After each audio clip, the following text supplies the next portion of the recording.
Mr. Fama, Here. Mr. Petrosino, Here. Mr. Rappaport, Here. Ms. Zuckerman, here, Dr. Bodrak. Here. Okay. All right. I pledge allegiance to the flag of the United States of America and to the republic for which it stands, one nation, under God, indivisible, with liberty and justice for all. Okay.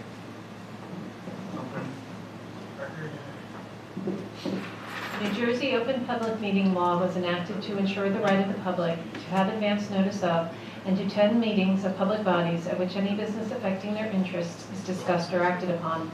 In accordance with the provision of the Act, the Montville Township Board of Education provided a public notice of this meeting, which included the time, date, and location that was posted at the Montville Township Municipal Building, all Montville Public Schools, the Montville Public Library, the Montville Township Board of Education Administrative Office Building, district website, and advertised in the Daily Record, the board's official newspaper, on March 14, 2023. Superintendent's report? No report right now. However, just talking about trying to move this process forward. We decided something a little bit later, but I just want to propose that we maybe add another May date for us to talk about a lot of things. So we already have on the calendar May 16th, and I'm going to propose putting a May 9th meeting for us to further discuss the topics for tonight. On May 9th, I would like to have some further figures that we'll be looking into with bond council and everything else like that, and then trying to really move this along a little bit so that we can get out there and start talking to a lot of people about what's on the possible referendum and everything, and maybe have the exact figures, the amounts on the 16th, and a plan for the question or questions to be decided upon on the 16th. So I'll reach out to you in the weekly, but I think we're going to add one more date to May 9th on the calendar. Thank you. Okay, so we have a presentation, team. So over the past 4 months, we have been meeting at the beginning of every month to discuss the issues that are facing the township regarding enrollment and its effects on the schools.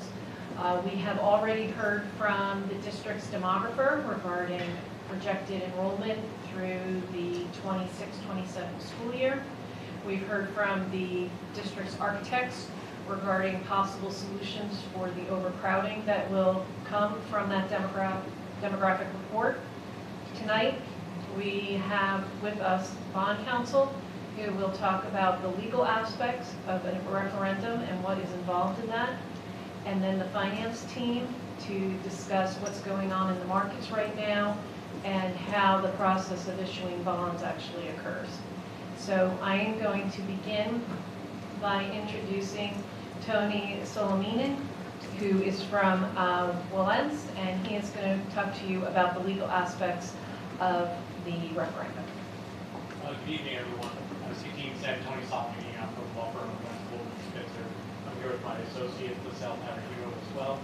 And as CT indicated, we've been having conversations with your administration, your architect, and your financial advisor. Can you use my phone to pick it up on the shirt? Yeah, thank you.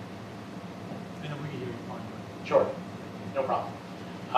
So we've been having conversations with your architectural team, your financial advisor, and with your administration regarding the initial planning of your potential bond referendum. I'm going to give you a brief overview, and then obviously happy to answer any questions about a bond referendum, because I know probably some of you have been on the board for a while and are familiar with the process, and others it's a new concept. Your bond referendum process obviously starts with identifying the capital projects. Once you've identified those capital projects, your architect then has to submit project applications for those projects to the Department of Education. Upon submission of those applications, the Department of Ed has up to 90 days to review those project applications and can request an additional 60 days. So obviously that's 5 months in total they have from when your architect submits those applications to their final review. Over the last couple of years with COVID and the number of reviewers at the DOE has declined drastically. Historically, there was about 24 reviewers at the DOE. There's currently about 2.5. So they haven't always been reviewing them in the same timely fashion as required by statute. So some of the dates I'll talk about with the referendum, they're kind of contingent upon that first step of the review process from the DOE, which none of us can control, and your architect really has no control over as well. Your architect can do a great job, timely submit those applications, and then they're going to be at the mercy of the DOE to actually review those project applications. Once those applications are submitted, the DOE reviews them, and they determine what costs are eligible and what costs are ineligible. To make it very simple, any renovations that you're planning to do, interior renovations, bathroom upgrades, security upgrades, lighting, HVAC, those are roofing, those are all eligible to receive up to 40% debt service aid. Now that up to 40% is on the principal you borrow, but it's also on the interest you borrow as well. And that's one of the huge advantages of doing a referendum, as opposed to historically a community like yours, even if you went to referendum 20 years ago plus, you would have had to fit the entire bill. Whereas now, if the projects are eligible, you can receive up to that 40% debt service aid. In a couple meetings from now, when we actually get into the nitty-gritty of the finances, you'll see that when the financial advisor calculates that impact, she's going to use 34% on that calculation. And the reason for that is, for the last 10 or 12 years, the Department of Ed has only been funding 85% of their obligation. So 85% of 40% is 34%. So we actually base the actual tax impact on the amount of money that districts have been receiving over the last 10 or 12 years, not what the approval letter says you are eligible to receive. I know there's some components of new construction in your project. As Katine indicated, a demographic study is done, and you determine how many unhoused students you have. Basically, the DOE determines how many square feet you have in your facility, and every student is entitled to a certain amount of square foot under the law. So at K through 3, I think they're entitled to 125 square feet. Then you divide that by the number of students you have, and then you get what's called unhoused students. For every unhoused student, again, then you're allowed to build that 125 square feet. And again, that square footage depends on the grade level. The DOE is using a law that's 23 years old. So that square footage calculation is based on $143 a square foot. So any new construction that you do, even if it's quote unquote eligible for aid, they only give you that 34% on the first $143 a square foot. So your architect is going to tell you it's going to cost $550 a square foot, or $600 or $700. The DOE only gives you 34% of the first $143 if that square foot is eligible. So obviously your best bang for your buck is any renovations, because you get 34% of the actual cost, whereas on new construction, you're going to get 34% of the first $143, assuming that square foot is eligible. Once we determine when you're going to receive those preliminary eligible cost letter, then we can develop a referendum timetable. There's 5 dates where you can go to referendum: September, December, January, March, or you can do it at your annual election in November. In terms of timing, once we determine which of those dates you're going to be able to target, we have to provide the county with 60-day notice of your intent to have that election, and that's so they can do the necessary publications. And they need the bond question at least 19 days in advance. So let's just take, for example, if you were targeting the September referendum now, we would have to feel very comfortable that by June, you're going to get those PEC letters by July in order to provide the necessary information to the county, so you guys can adopt your resolution that has those bond proposals at your August meeting. Okay, but we can develop a timetable. Katine asked me to look at some of the recent referenda dates and results, just to give you some perspective. So the last referendum date was in March 14th. There was 11 referenda in the state. 9 of the 11 passed. 8 of the 9 I was fortunate enough to work on, and they kind of ranged in size, but of that $334 million worth of projects were approved. The largest one being Bridgewater for $120 million. January was 3 of 4, December 6 of 9, November 10 of 11, September 10 of 11, the largest one being Cherry Hill, which was $363 million, which passed. In terms of size and scope, your district of Leslie has a borrowing capacity.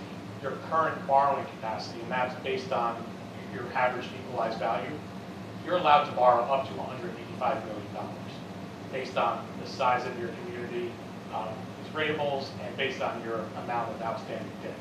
So that might just put into perspective to you what you're legally allowed to borrow compared to what you're thinking about borrowing. In terms of referendum, obviously the huge benefit we spoke about was that debt service aid component.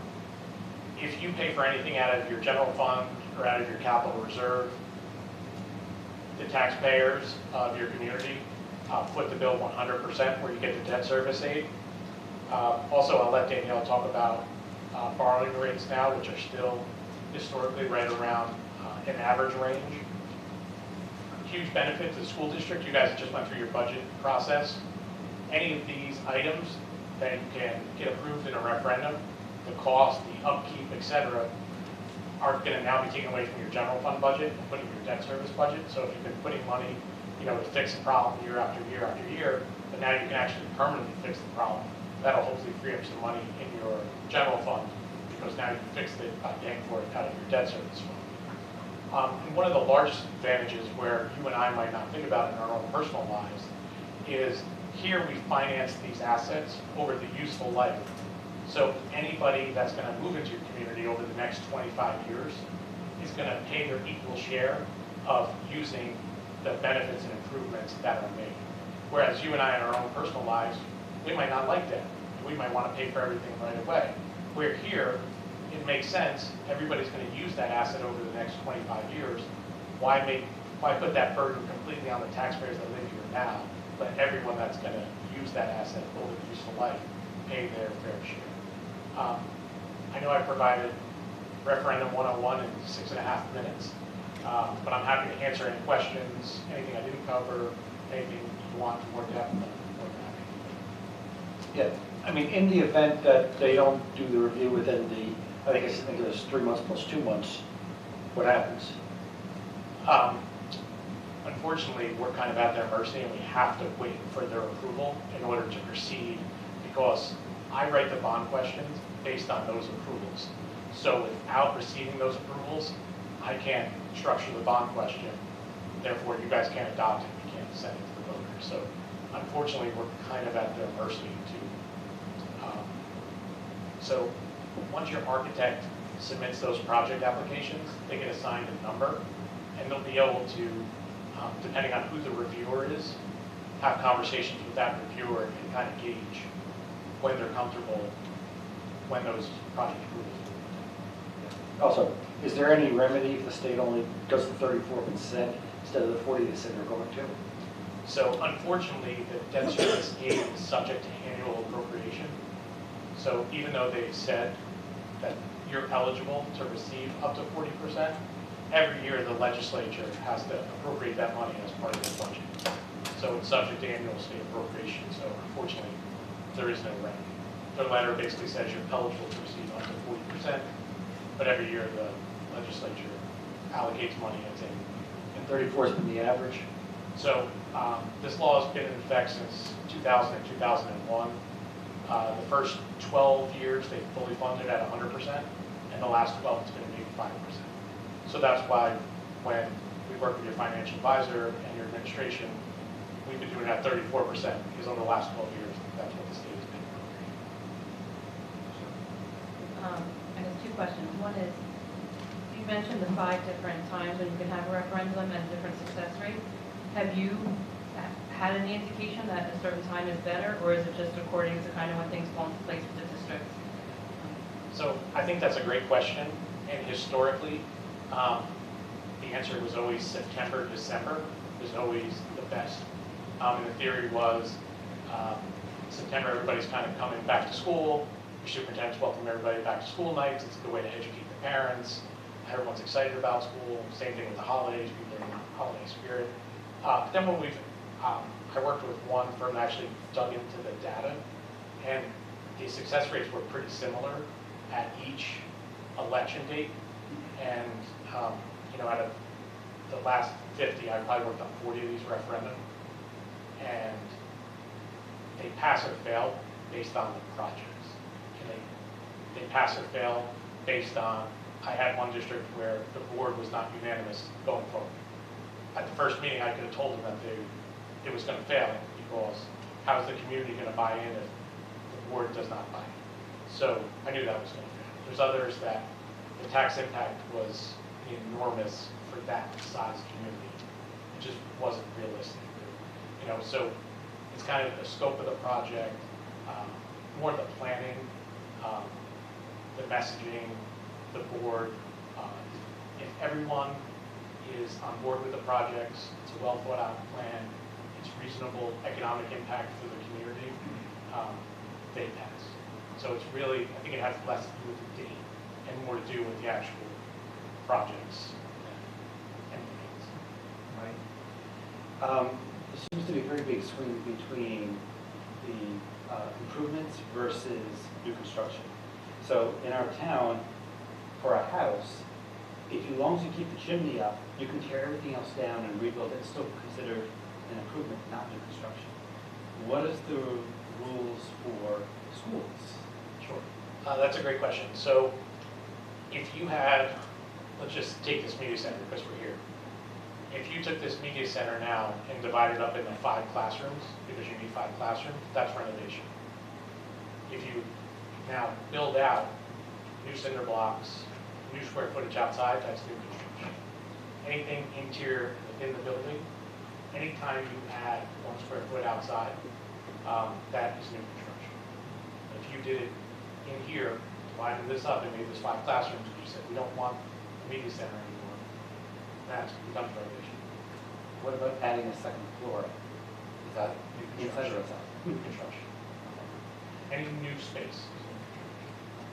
And the second question is, you were talking about 25 years. Is that the depreciation schedule is set at 25 years? Obviously, schools are around for 50 years or more. It's useful life a lot longer. Sure. So there's a statute that dictates the useful life of projects. So we can kind of narrow down on that once we have the exact project list that you're going forward with. The reason why we've used 25 in this case, because you have a combination of new construction and renovation. So for renovation, according to statute, the useful life is less than that 25 years. So we settled on 25 years as kind of a comfortable mark of mixing the new construction, which has a useful life of longer, upwards of 30 years, and the renovations, which could have 15 or 20 years. So that's kind of how we, back of the envelope, started at 25 years. But once we narrow down on the project, like if you end up doing all new construction, you could push it further. If you did less. So right now, it's just preliminary based on what we believe at the present time. Yeah, I think I know you have several dates where you go to referendum, and unlike some of the districts you may have been in, or some that you're also in the same position as, we're going to have a space need. It's not like you're renovating a football field or an auditorium where the time is not of the essence. But in this situation, time is of the essence, and that's why many of us on board were looking at September, because that'll give us some lead time in getting bids, contracts, et cetera, et cetera. So that would be the reason. Does that seem logical to you? So personally, I think September is very aggressive. But it's really going to be how well your architect can work with the DOE reviewer, who the DOE reviewer is, and how quick you get those applications in. The DOE has also, besides now increasing their review capacity or decreasing their capacity from 24 people to 2.5 people. During COVID, there were no referenda. So over the last couple of years, that number of referendum has also increased drastically. And the state has come up with additional monies from ROD grants. So in addition to these referendum projects, those reviewers are also reviewing this increased number of ROD grant projects as well. So to be honest with you, I think it's very aggressive to target September, but there's no harm in trying. I thank you for sharing your opinion. However, if we get all of our paperwork down in Trenton in a timely fashion, and for some way, one of these 2.5 people take a week off or something, and we don't get the letters back in time, we'll be all set for the next referendum date. We'll have everything on board. So even though we might miss it, it's out there in the community. They know we wanted to go with it. They know it's postponed because the state's snafu, and we have all the information that gives us a little bit of time. But I think that's why you may be right, you may be wrong. But again, we have to make it. I think we have to make an aggressive effort to get the schools built, the additions made, so we can take care of these kids in 2-3 years when they're needed. You know. And Thank you. if you miss September, the next date is November. However, for the annual election, they need the bond question 60 days in advance. So because of that difference in the law, you really need the project approval the same time for November that you do in September. That's what I was Yeah, going to so say. if you miss September, you've missed November, so you're really into December. So that's kind of, if you don't get by September, so you may get that question, well, hey, well, we missed September, why can't we go in November? It's because for September, the county needs the bond question 19 days in advance, but for November, they need it 60 days in advance. If we did get submitted what we think is a timely basis for September, and we miss it by a day because this guy is out sick for a week, we then have the right to go in November or December. So you'll miss November. Because if We have the right to do it if we have the 60 days notice in advance. If you have the right to do November, if you give them the bond question 60 days. But we have a choice, November or December. Yeah, but if you, Okay. timing-wise, if you miss September, I know. you're going to miss November. Okay. Because of that. That's one reason we should move ahead maybe. Hi, thank you.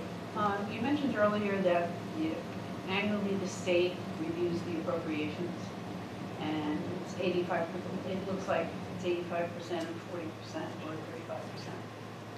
35%. Could you forecast any worst-case scenario? So it's subject to annual state appropriation.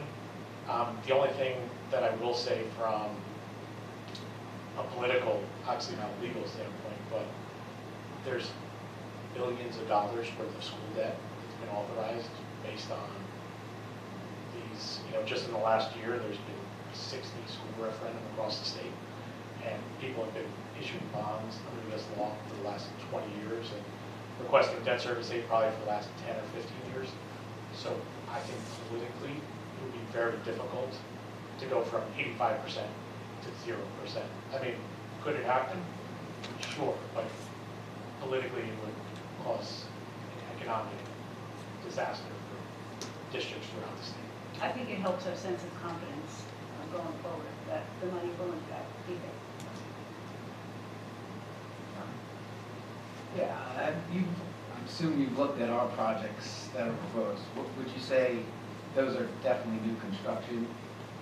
You have a mix of new construction and debt service aid eligible projects according to our architect. So there will be some. What percentage is that right now in your opinion?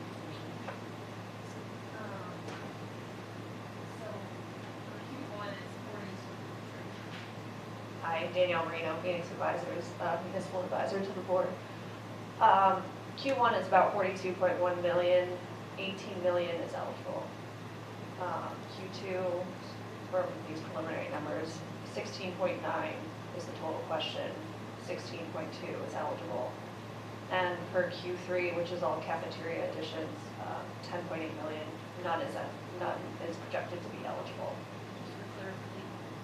Just for clarification, Q1 is the additions to the 5 elementary schools. Q2 is the HVAC work and the security vestibules. Q3 is the 3 cafeterias. So did I hear you, so about 42 million plus 16 million-ish is eligible? Did I hear- No, it's 18 million plus 16, so about, yeah, we're in the 30s. And of that eligible amount, maybe only 25% of that will be actually eligible because it's based on square footage and unhoused students, and only $143 per student, not the whole Actually, project. it's more like 50%. It's about half of that 36 million. About half of it is eligible. So I believe from your initial projections from the architect that none of the new construction is currently being considered eligible. So the 30 million that is eligible will be fully eligible at the 40% or the reduced 34%. And unfortunately, we're kind of at a disadvantage currently because we don't get any of that information. We're very preliminary until the architect submits those project applications for DOE. The DOE reviews them and lets you guys know what's eligible and what's ineligible. So at this point, it's just your architect's essence. So we're really looking at maybe like 15 million in state aid, roughly. A little higher than that. A little higher than that. It's about 17.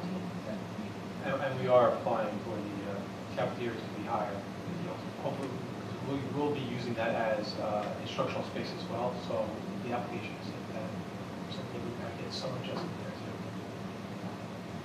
too. Just for the sake of everybody knowing what's going on, those applications did go in last month, so the timeline has started.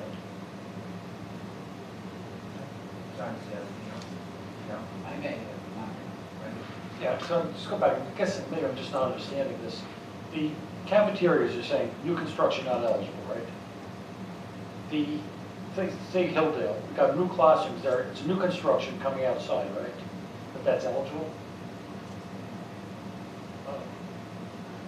No, the only items that are eligible would be the, if you think about Hilldale, Hilldale's additions, both cafeteria and classrooms that are outside, new buildings, the outside, those are not eligible. For anything, for anything. For anything. The items that are eligible are the renovation work inside the building from the establishing of the small group instructional areas that we have been using dividers to establish, as well as the HVAC work and the interior renovation work that relates to the security vestibules. But isn't most of the new work at the elementary schools, these new additions, we're bringing new classrooms in, it's going to expand the footprint of the school? And that is not eligible. So your eligibility is lower on the new construction to 0. In the case of renovation work related to the addition of those classrooms, that is eligible. And the HVAC, which is actually the thing that's drawing the most eligibility, it's being almost fully funded because that's considered to be renovation work that's fully eligible. Don't ask. It boggles the mind why it's like that, but unfortunately that's what it is. And I just thought that earlier, we were saying the only things we thought weren't going to be eligible is the cafeterias. No, what we said was that we did say that they weren't eligible because we knew they weren't eligible. But no, anything that's new construction is not eligible, which is why when we were discussing totals, the total of that HVAC project is actually the thing that's producing the most state aid for the district. Right. And Q1 is not just new construction, it is also those interior renovations, Right. which is why Q1 is not 0. Right.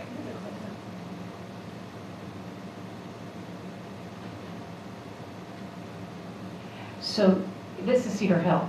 The orange is new construction. That's not eligible. The blue is renovation because we're converting existing spaces into permanent small group instruction. That is eligible. So now that 5.7 million, like how much is eligible, how much isn't in cost? Roughly about 25% is eligible.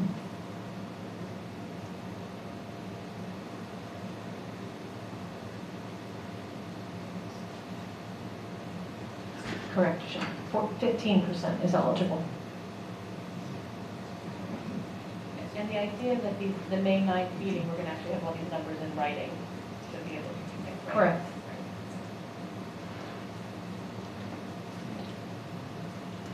I had, so, just so the public knows, if we say down the line decide we don't need 6 classrooms at one school, but instead of 4, we need 6 over at a different school, we can't take those 2 from one school and add them to the other school, correct?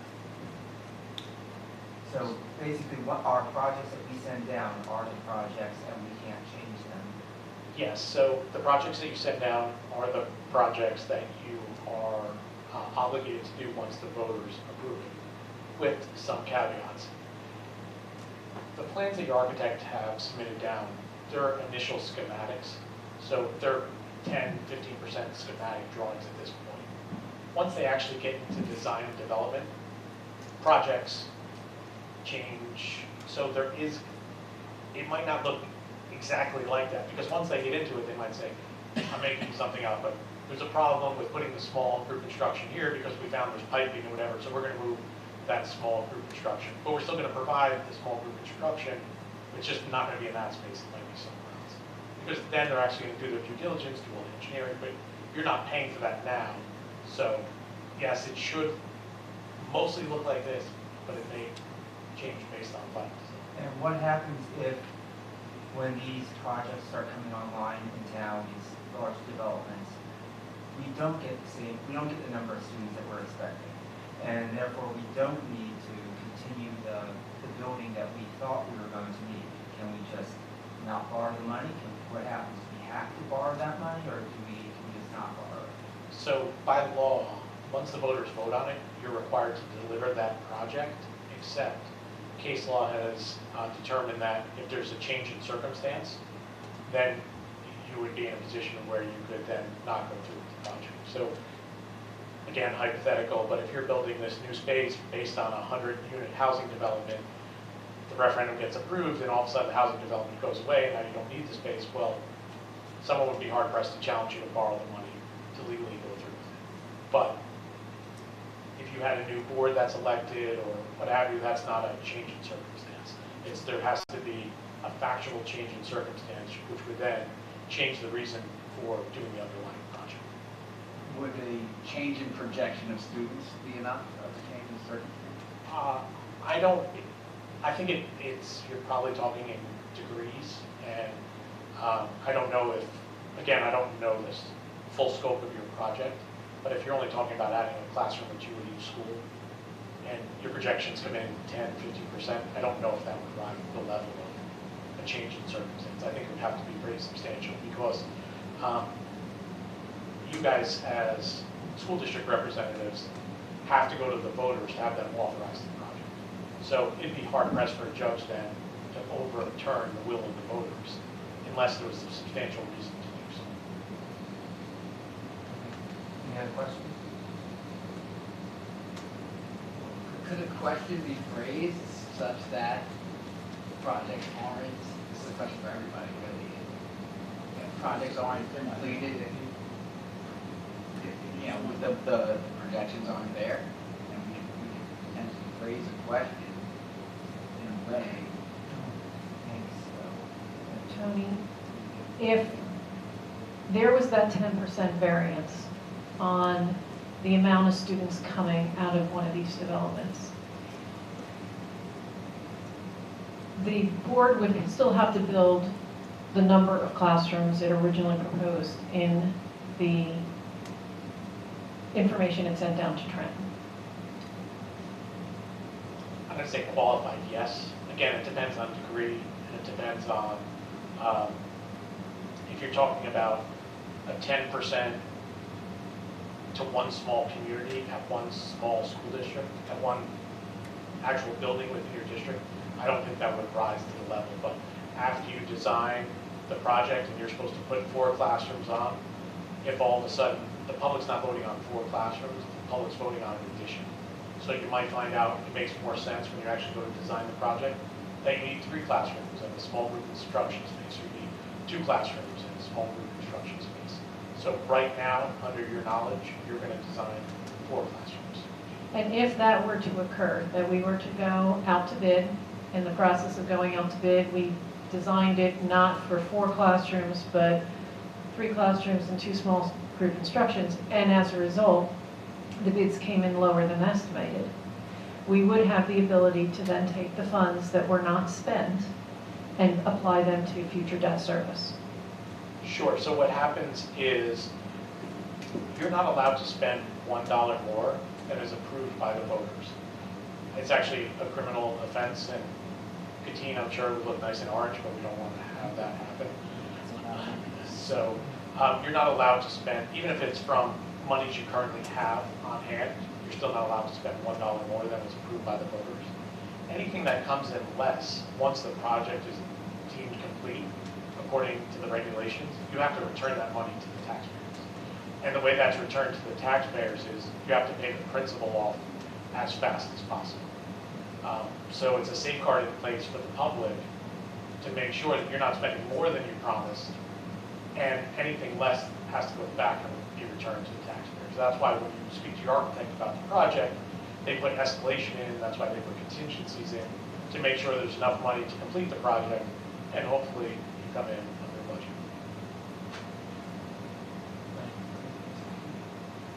What happens if there isn't enough money to complete the project? So hopefully that doesn't happen because of the escalation that they put in, the contingencies that they put in. But the way they usually address that is when they bid projects, they bid with alternates. So we want this type of window, we want 8 windows, but bid the alternative with 6 windows with a different type of window. So the project may change in scope, or instead of getting 4 classrooms, if you can't afford it, you might get 3 classrooms.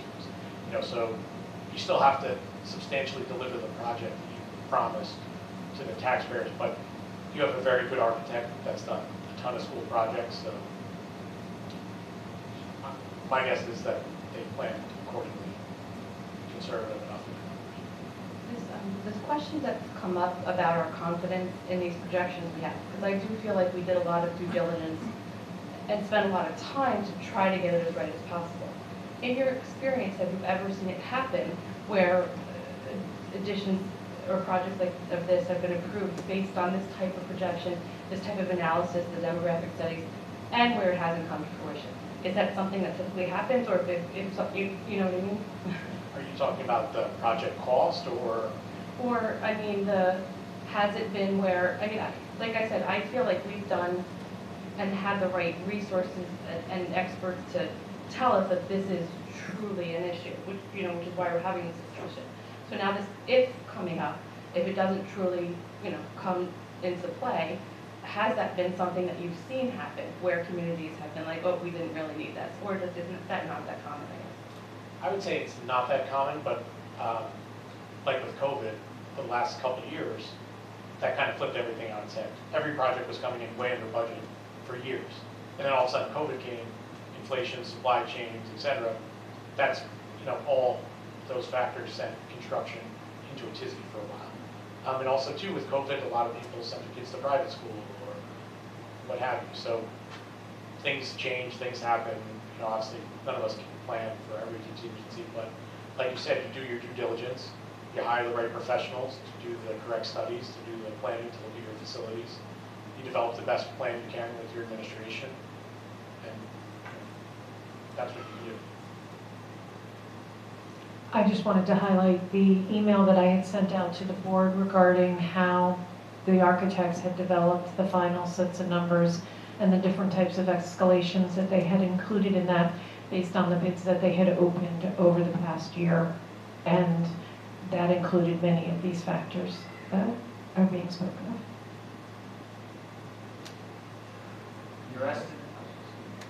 Your estimate that none of the new construction would qualify, is that being conservative, or is that based on the calculation of our students and our square footage? That was given by the architect. I don't do those calculations, so that was whatever your architect provided to Danielle, and then we relied on those numbers from the architect. So what the architect did when they took the projects, they broke them down into pieces, and they know which are considered to be eligible with funding and those that are not. And when they created the cost that was tied to this particular project, they would then value what was it going to cost to create those blue squares. Those would receive 40% funding. What was included on the orange squares would not receive any funding. And when they accumulate all of those costs together and add everything together, that's where they come up with the 15% on this particular project, or 40% on the HVAC units. Any other questions?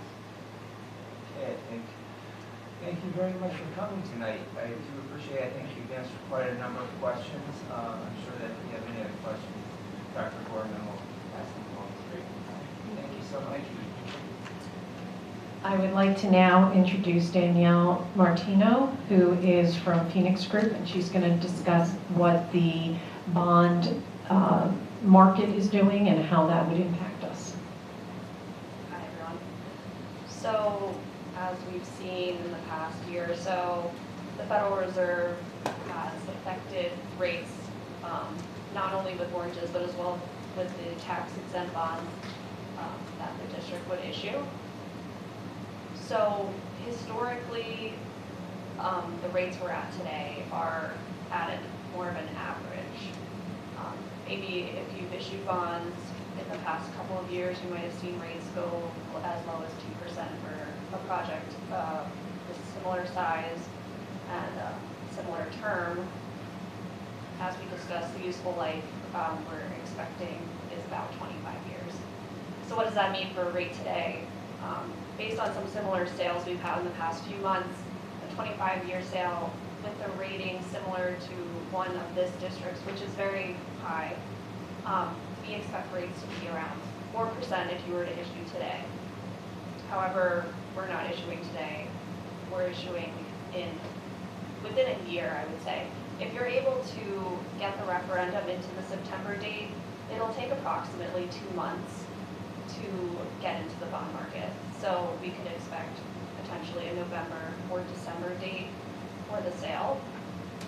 Typically, we project a little bit of a cushion in the rates prior to the referendum in the case that the market does move.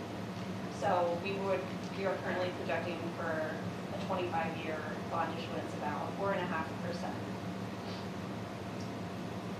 I'd like to note that, if the market does move, for example, 25 basis points, that doesn't necessarily mean that there will be a $25 increase on the average home in the district.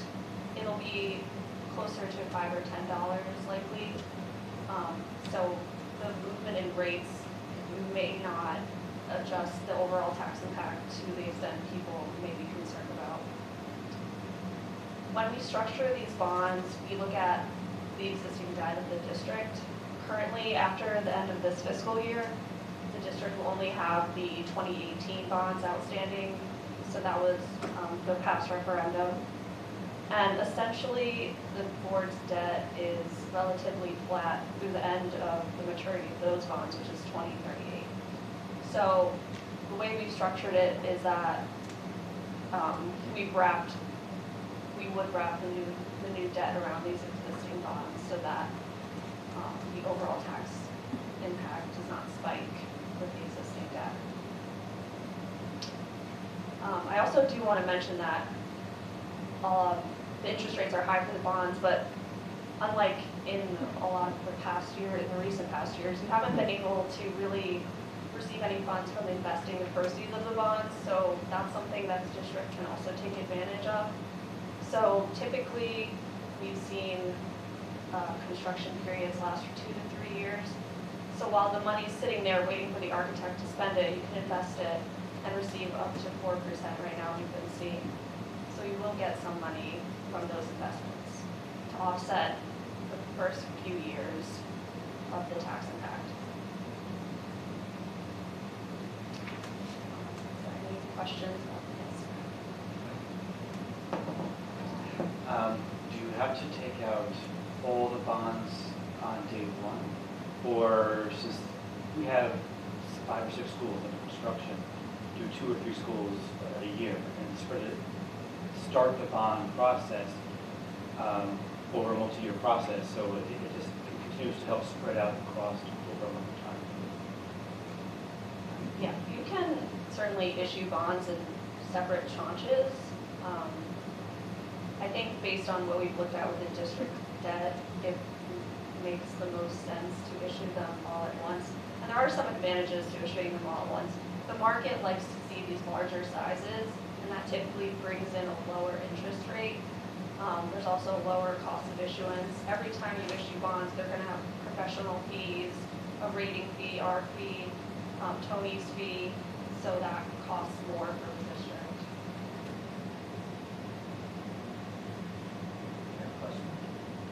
Where do you see districts typically reinvesting those bonds? As deposits, just money markets, or? Yeah, some districts put it in their local bank. You can ask your local bank for a rate, and they'll be able to provide something better than what's in your typical checking account rate, where you're receiving almost nothing. They're pretty competitive with the rates. There's a few banks we work with that are able to invest the funds for the district. There are also funds that are controlled by the state of New Jersey that are secure for these types of deposits, in which we can earn a little higher than what we would earn just through a regular bank account. But just as Danielle mentioned, with the 2017 referendum, what we did was we went out for one issuance, and we then invested the money. All of the proceeds from those investments went back and reduced taxes into the future. So they offset the tax impact due to those investments. Has anyone done the ultimate calculation of, it sounds like the town's gonna need about, if we do all the projects, 70 million minus the 17 million that you're gonna get in debt, 63 million will go to bonds at 4% for 25 years, spread across all the households in the town. Do we know what the actual impact is going to be? Right now, we've done a lot of analysis in terms of what the best way to draw the money would be, and we've come up with this single draw with the investing as the option for when we're not using the funds. We're still waiting for some information from the town in order to do that final calculation of what the tax impact for your average house or average home assessed at $100,000 would be. So what we're hoping for is that information will be forthcoming, and that as we move towards that May 9th meeting, we would have that data. Thanks. Any questions? Okay, well, thank you very much for coming again. We appreciate it, and if you have any other questions, Dr. Berman will follow up.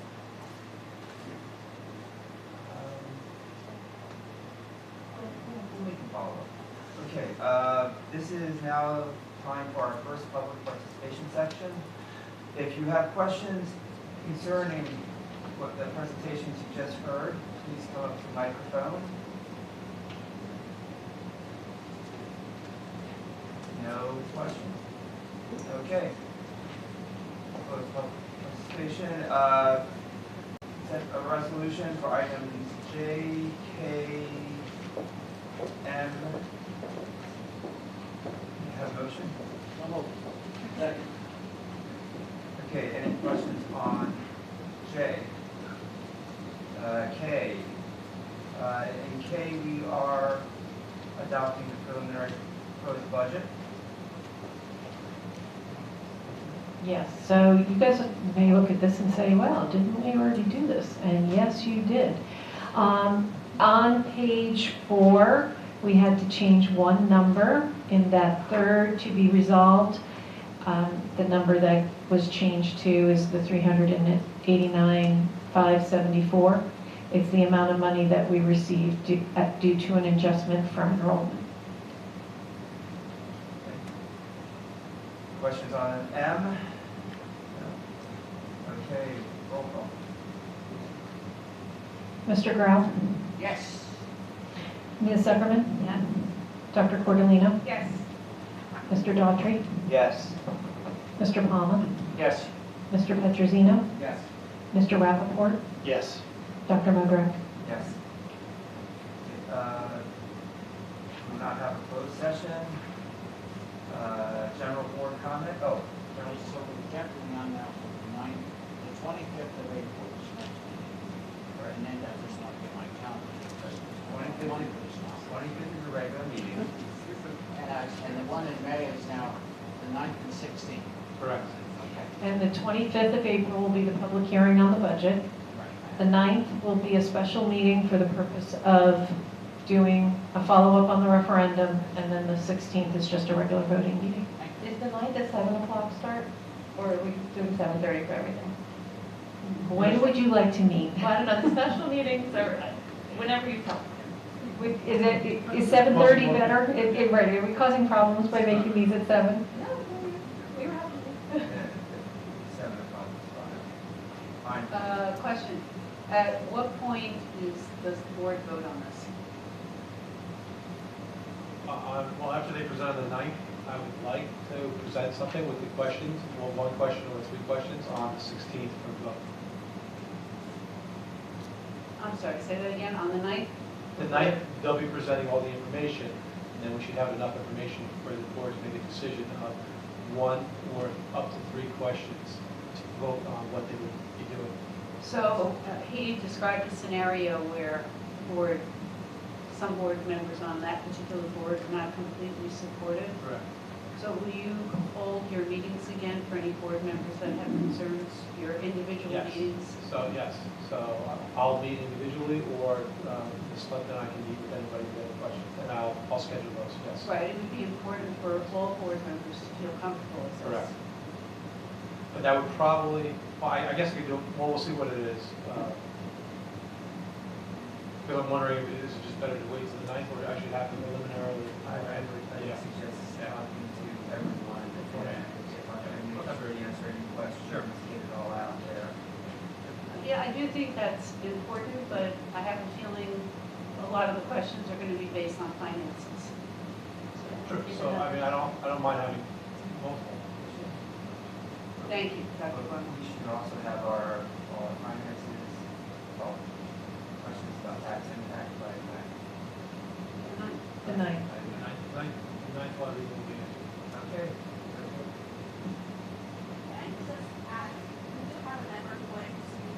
Just, yeah, just 1 second. We're almost there. I still have it on the agenda. I haven't forgotten you. I saw you there. I know you're waiting. Okay. Any other new business or general board comments? Okay. Now is our second public participation session. Sorry. All right, we get that, Does anybody else? Does anybody else have any comments? Okay, we'll wait. Well, I'll make a comment. Yes. You know that on May 13th, there's a delegate assembly, which is the biannual meeting of the New Jersey School Boards Association, right? And at this meeting, it's an overview, it's a state of the association given by the executive director. There are resolutions that get passed, sets policy for the direction of the association. So it would be very heartwarming for me if there were some board members who attended that meeting, because at that meeting, I will be elected president of the association. And where is that? Where in that? May 13th, Where? At what time? When is it, Where? May 13th? May 13th. May 13th. Saturday. Got it. Saturday. Well, the meeting will begin at 9, but the election of officers doesn't happen until much later in the meeting. And where is this meeting? It's at the conference center at Mercer County Community College. 9 a.m. It begins at 9 a.m. And is anybody having trouble getting on for the May 4th school board meeting? I'm having a problem with registering. We're at the one in Hanover Park, and one of the administration, please sign me up over at Hanover Park. I'm sorry? This is Morris County's. Yes, Morris County School Board. So, thank you. I'll make a real quick comment. You know, we had the high school had its musical, and a couple days, I think it was a week later, Lazar had their musical, The Music Man. And I just wanted to say they did a fantastic job. The kids did a great job. You know, you see our high school and you see how well they are, how they perform, and just a great production. And you see it in the middle school as well. So I want to send out some kudos to those folks. They did a great job. I look forward to seeing them in high school when they get there. I see we have Before you go, is anybody going to the Little League parade? Usually we get invited. Has anybody been I invited? haven't heard about that. Huh? I'll be there. When is it? Yeah. I will make sure the board. Did you get an invitation, Dave? Because I didn't. I haven't gotten anything. Haven't gotten anything? Nobody? And I know the board has been invited to a great fast this Saturday. It's Yeah, this those- Saturday, Yeah, Saturday, it's the 15th. yes, the 15th, over at If anybody hears anything, let me know. Montville. Can I make a request? For the past couple of years, you know, the Board of Education has had a team for Relay for Life, and I've sort of chaired that, and I've been your, you know, I've badgered you for attendance and for money. Does anyone want to take that over this year? You don't have to answer now, but it would be really helpful to free up some time. It's a wonderful event and a wonderful cause, and I've enjoyed it these years, and I'll certainly pick it up next year, but this year has just been, there's a lot going on. So if anyone's interested, please let me know. And then, real quick, one last thing before we move to our first thing at once. You know, there was that incident at Lazar a little while ago, and I just wanted to say to the Board of Ed, thank you to the police. They did a remarkable job. They had everything organized. The kids missed only their first period, and so we want to thank not only the Montville Police, but the Hanover Police and the other departments that were called in to help out. It's, you know, I hear that we also help out other towns when they need help, so it's really great to see that we're all working together and recognizing that security is such an important issue. You're right, we had representatives from the state police, the county police, all the surrounding towns, and help from afar, from the FBI, prosecutor's office, as well as Homeland Security. So, and they solved that situation very quickly. Okay, now, maybe we can move on to our public participation session. Is there anyone from the audience who would like to speak tonight? I'm here. Sorry. I waited the whole time. First of all, my name is Amber. I'm staying with me. That's an address of impact that I'll go right on. I do the song. Okay, my name is Amber. Can you hear me? Because you guys asked, Amber Nussein is the 5 Darrell Court in Montville. So I'm here on behalf of the Montville Muslim community. To thank you guys for the kickback day for April 21st, the 11 people for the April 21st this year. I know that I had written a letter up with Dr. Corbin again, saying because we got the kickback day, but we didn't have anything stated as to why that day as opposed to any other day. And I think that little bit of recognition was important, and soon enough later in the day, we at least had that date was associated with so that meant a lot to us. And I just have 2 other members, which is not just, it's a big deal because everybody else is recognizing Ramadan. And I just opened my class here actually. So as well as last time, so they came with me. And everybody else is kind of recognizing it. But on the 25th, I know the kids wanted to do something a little bit just to show you what they did on, so I think it's just a little, it's not going to be long or anything. That's okay, but as a thank you, basically.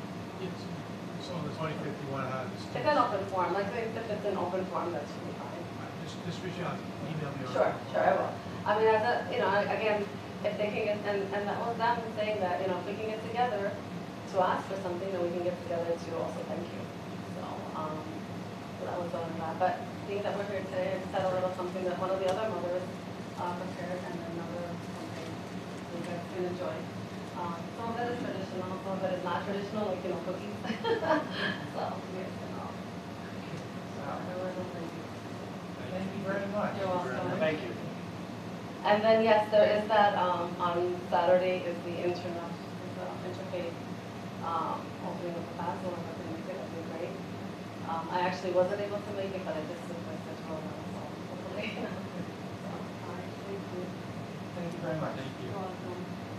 Is there any other comments? If not, I ask for a motion to close. Second? Second. There you go. Have a good night, everyone.